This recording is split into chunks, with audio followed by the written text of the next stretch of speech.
hey, we're here with Dan Carlson, who I just think of as the boss man. So, Dan, what's your real title? My real title is the boss man, take care of people like this. But no, the real title is the Executive Minister of Converge North Central.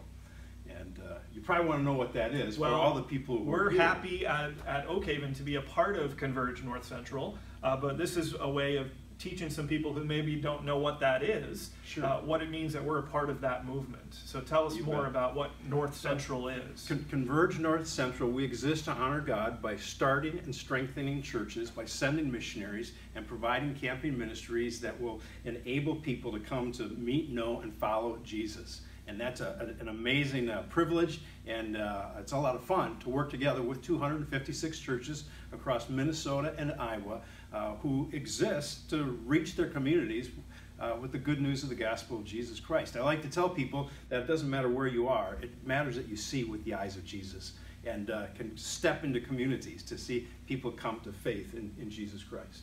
And I have been privileged to be a part of a lot of great resources and good conferences for our pastors, and really gotten to know the central staff here at North Central. Yeah. And it's been so beneficial for me as a pastor to be a part of that movement. Yeah. The church that I served in the past was independent and not a part of that kind of benefit of a denomination. So we really value that at our church. Well, it's rich to do, and you use that example, and one of the parts or roles of my responsibility is to be pastor to pastor. So who cares for guys like this? He loves you, he loves the church, he loves people in the church, but sometimes you can't make up the stuff that happens, and where does he go? And so that's been a fun part of the relationship. That's been a fun part of the strengthening side, and some coaching and training and pouring into others. And you're going to hear more about the starting side, because starting churches or being involved in multi-sites is another big aspect of what we do together. And another piece you probably already heard about, and that is helping churches to find pastors. If you're a church, you don't want to be good at finding pastors, because if you are, that's a problem.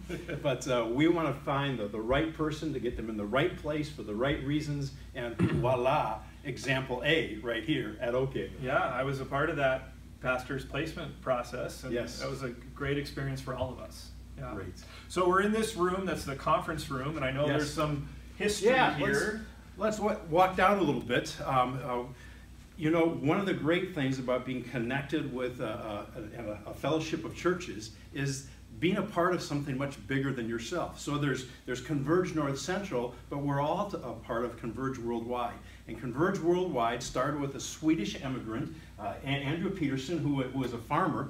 And if you've ever read the books or the series of books called The Immigrants, that series of books was written off of his diaries. He was a prolific writer.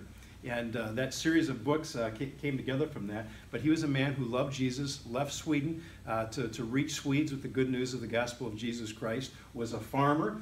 So Converge started in Rock Island, Illinois, in that area, just outside of that area, and then it moved kind of north and west. And so Houston Baptist was the next church in Houston, Minnesota, and it went from there. This is called the Scandia Church. That Scandia Church currently sits on the property of Bethel Seminary on the Bethel University campus. You may even see a picture of that in your story.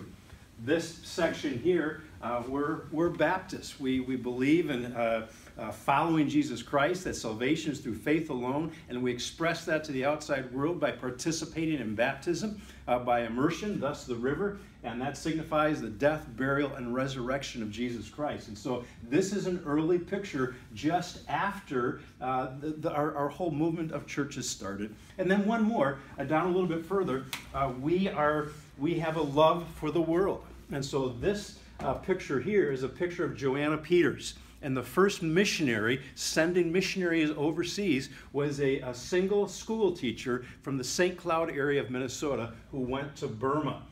Left there, took a while to get over in a boat, had her trunk full of things, but went there to bring the good news of the gospel to people of another place in another section of the world. So that's a part of our roots. That's why we like to start churches, why we like to strengthen churches, why we like to send missionaries and provide camping ministries where people can come to meet, know, and follow Jesus Christ. And I know that Oak Haven has connected in all of those areas. Well, Dan, thanks for sharing with us today. It's so exciting to hear about how we are a part of something that is bigger than we are, Yes. something that God is doing, and there's so much movement happening in our churches. I love to be a part of that. It's very exciting. Thanks.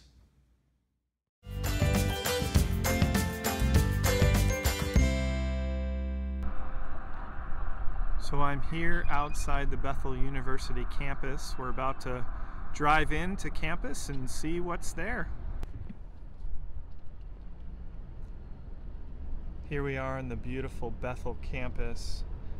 There's Benson Great Hall, where they have lots of concerts. Bethel University used to be Bethel College, is a part of our movement of Converge. It's our partner school, and we're going to head over to the seminary campus. I'm driving across the Bethel University campus. Here you can see student housing buildings and some classroom buildings. Our partnership with Bethel University and Bethel Seminary has a rich history. All of the pastors at Oak Haven right now have graduated from Bethel Seminary, so we have a wonderful partnership with them. You can see here I'm driving over the hill that leads to the old seminary campus, and we'll see that soon. There's the seminary library, and then just on the other side of the road here is Scandia Church, which is a historic church. It's part of the Converge movement of the Swedish Baptists who settled in this area. And this is the very first church building from Scandia Church. So this has been moved to this location in Bethel Seminary, and you can see the sign there that says Scandia Baptist Church. Let's see if I can get in a little closer for you.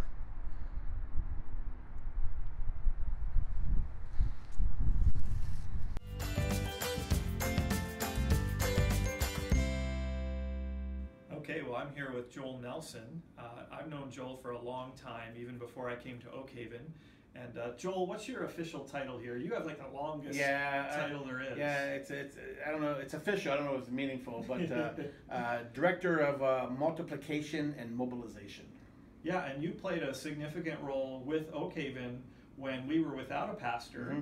You were the key contact from the North Central office during the pastoral search, and that led to me coming there. So, you know, we owe you a great debt. You owe me a great That's debt. right, yeah. So, no, there was, I worked with worked a little bit with placement and pastors without churches and churches without pastors, and I worked through our process, so it was good. Yeah, and I always enjoy seeing you because it usually means somebody's buying me lunch. That makes sure my budget is full enough to buy people lunch. That's right. Yeah. Ministry of Lunch. But most of the time when we're together, we're talking about starting new churches, church planting. And God has given us a vision for that at Oak Haven, but it's really essential as a part of our mission as North Central. Mm-hmm. And that's one of your major roles. So probably the biggest hat I wear. Yeah, can you just kind of walk us through a simplified version of what does it take to get a brand new church started?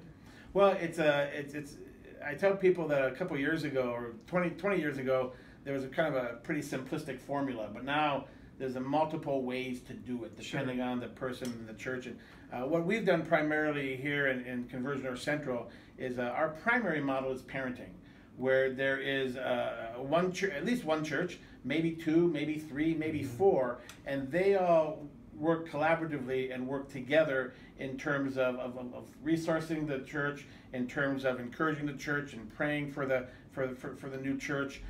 Usually of that mix of parent churches, we call them. One may be the primary parent that is involved a little more heavily in the coaching and the training, but it's really a collaborative effort. One of our values is the idea that nobody should plant alone. Sure. We don't want to just kind of pick a street corner saying they need a church there and kick somebody out of the car and say good luck and report back to us in a few months of how it's going. That also doesn't help the success rate of new churches starting. Sure. But if there's relationships that are built in from the very beginning with parent churches and other groups, that just you throw in some good coaching, you throw in some good training, you throw in adequate resourcing. Yeah, we have a lot of history of what has worked in the past, what works in certain contexts. So an urban church plant is very different than a rural setting. So we try to connect people with the right coach very much for their situation. And what people don't realize is, like most things, there are people, good people, smart people who do research and do studies on these things. So we have best practices that we try and emulate. Obviously, you contextualize it to the specific situation, but you know, we try and see what God is doing and see what wave God has created, and we, you know, whether it be urban, rural, suburban, want to ride that wave for as long as the best we can. Right. So at Oak Haven, we have dabbled in supporting church planters historically, and more recently we're stepping into that role as a parents' church, and we hope to continue to do that because we really have a view of the kingdom grows greater and reaches more people for Christ through multiplying ourselves. So, you know, we hope to reach more people at our local church, but if we can also help to start new churches, whether that's locally where we are in our region, but there's also some other places in our district that maybe are a little unreached. And tell us a little bit about that kind of frontier of church planting. One of the things, our parenting model has been very strong. It has served us well for the past 20 years. We're trying to tweak it a little bit because what we found out was that there's an area that a parent may not be in, or we have an area that doesn't have a church or churches that at this time have the capacity to do it. They may have the vision, they may have the desire, but lacking the capacity. So a good example is like the Iron Range. I've met with our pastors up there, and they could point to a town or two that they think they're ready for another church. Sure. We've done really well historically too in the suburban and the urban areas. But we could, you know, rural is opening up in many different ways. Like so most of Iowa. Most of a good chunk of Iowa. We merged with Iowa about 10 years ago, and their church planting systems were a little behind ours. So we're still trying to catch them up. We have a few newer church plants there that are doing really, really well, and I've told them I'm counting on you guys to kind of be the well from which a church planting movement springs up from in many ways. But you know, we don't operate church planting but with a big map saying, you know, boy, we could use a church in Marshall and Bemidji and Mankato and Albert Lee and Sioux City and Muscatine and Burlington. Even though we could use churches in all those areas, we're much more driven by, if you have a parent church, what area is God putting on their heart? Or if you have a church plant, if you become a church planter, well, okay, where is God calling you? Because you know, that's probably more important to your ministry. So, and we just trust that God will then lead us to the places that He wants us to go at that point. You know, and for the normal person who is involved in one of our churches, they may not see a lot about church planting. Because I think it's one of the unsung stories of, you know, of our movement. You know, if you're just coming to church every Sunday and getting involved in the life of the church, which is why I wanted to share and hear more about, you know, the work that you're doing with the people of our congregation, so that they know we are a part of this movement of God that is reaching new people for Christ, is starting this brand new thing in a new church that breathes the life of the Holy Spirit into communities that are filled with darkness and need the light of the gospel. We have of Conversion North Central, our region in Minnesota and Iowa, we're about 250 churches, and more than 20% of those churches are less than 15 years old. So that's been an important part, because that's where, for a variety of reasons, that's really where the life and the vitality is in some ways. Not saying that some churches don't have that, but there's an excitement that comes about having something new, and there's an attractiveness to that. And that excitement and that attractiveness in some ways makes it more conducive to reach into dark areas and reach people who might be tough to reach beyond that. And we want to remember that Oak Haven was a church plant in 1965. Before you were on the job. That's barely. I tell a lot of audience, I remind churches that every church has a birthday. So, sometimes you'll get churches that they may not understand the importance or the value of church planting, but I remind them, I say, well, tell me your history. Well, there's a church, in the next town over that decided that this town needed a church, so they started a Bible study, and people kind of came, and it kind of grew, and I said, well, that hasn't changed. Every church has a birthday, and we want to have more birthdays in the years ahead. So, Excellent. Thanks, Joel. Glad to do it.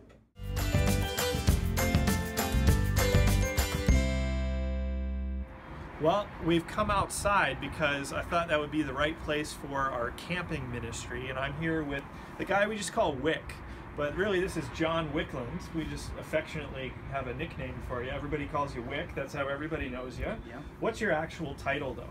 My title is Executive Director of Trout Lake Camps and Pine Lake Camps, which is a camp in Iowa as well. Yeah, so we know Trout really well because that's closest to us, and lots of our people go there. We have marriage retreats there. We send a lot of kids there. I've been to family camp there.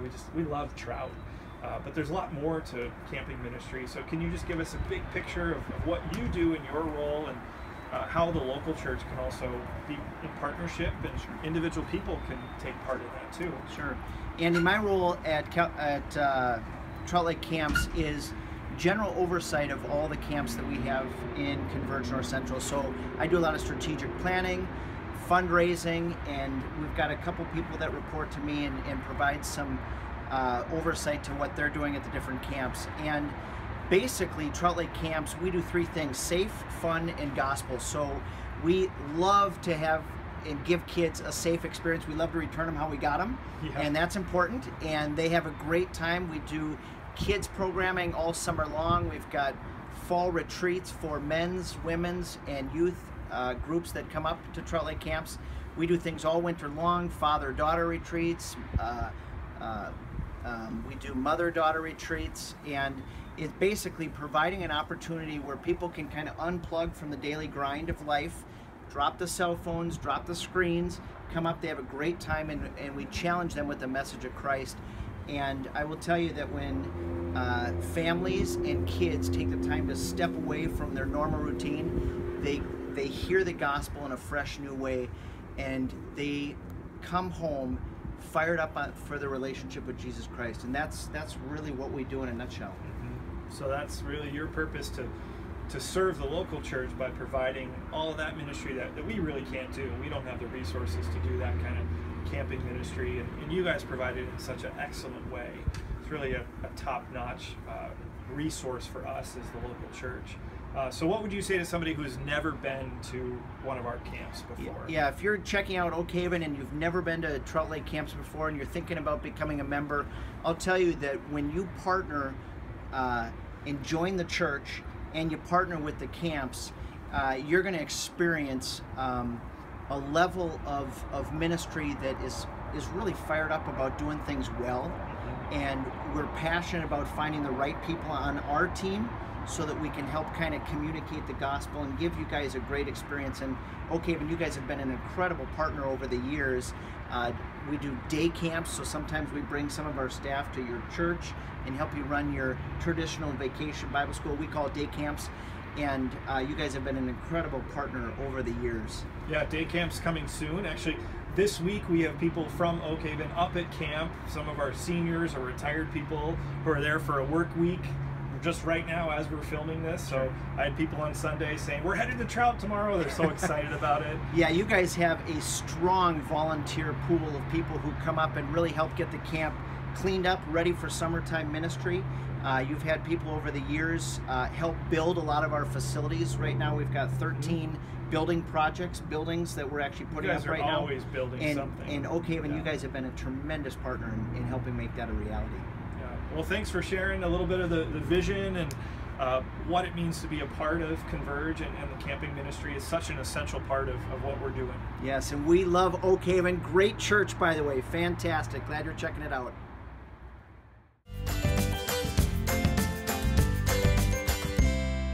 So I'm here with Pastor Ron, and some of you may have met Pastor Ron. He was the interim pastor at Oak Haven before I came in 2015. And Pastor Ron has been in lots of different Converge churches, so I thought it'd be helpful today to hear about some of his experiences and some of his perspectives about our movement, Converge. So let's just start out with a little bit of history, Ron. When you joined up with Converge, it wasn't called Converge. I served 3 different churches over the course of 40-some years. Retired one day, and I was called to go to Oak Haven as an interim in an emergency kind of situation, and was there 2.5 years and loved it. Loved the experience, and now I'm in another emergency situation, and just completed a year. Now, outside of Sweden, I don't know that we have any churches that are still having services in Swedish, which is why, as the years went on, and the Swedish immigrants who were Baptists really started to get enculturated into the United States, they eventually expanded beyond, I'm not Swedish, but I feel welcome in our conference, and really that's part of the name change to Baptist General Conference. And then eventually we decided, really because of what was going on the mission field, to adopt this name Converge, which really doesn't mean much to most people, but it's part of our identity, as our denomination is called Converge these days. What was happening at that time in the conversation in the local churches about that name change as it relates to the mission field and even what we're doing at home? First of all, it's a good thing it's not Swedish anymore, for you and for me, right? But there's always been a spirit that has characterized these kinds of churches, that has made it attractive to people in all kinds of different backgrounds and settings. So it isn't that any one of us were attracted to a name as much as to what was the spirit of the people who were part of a given local congregation. Some have called it irenic spirit, as to say there's a sense of brotherhood and sisterhood that is welcoming and supportive of those who come and be part of it. Plus, it's always had a sense of mission. And many of our local congregations have also gone through name changes. At Oak Haven, we used to be called Ham Lake Baptist. That was a very common thing when our church was chartered in the 60s. You'd name the church after the community that you're in. And many other churches that we know have that sort of history of, we were such and such Baptist church, and now we've changed it to something that's maybe more palatable for the person who's coming in through the door for the first time, and they don't know anything from Baptist to some other kind of religious title.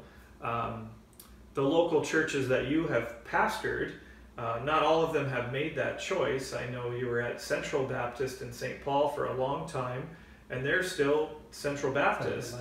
What about some of the others? Well, they all had the name Baptist in it. You know, what you hear people say is that it can be restrictive, because someone may say, well, I'm not Baptist, so I can't go to that church. And it had a way of suggesting that our billboard was telling people you weren't, if you didn't fit what that name represented, you weren't likely to attend. So I think a lot of churches have adopted that posture.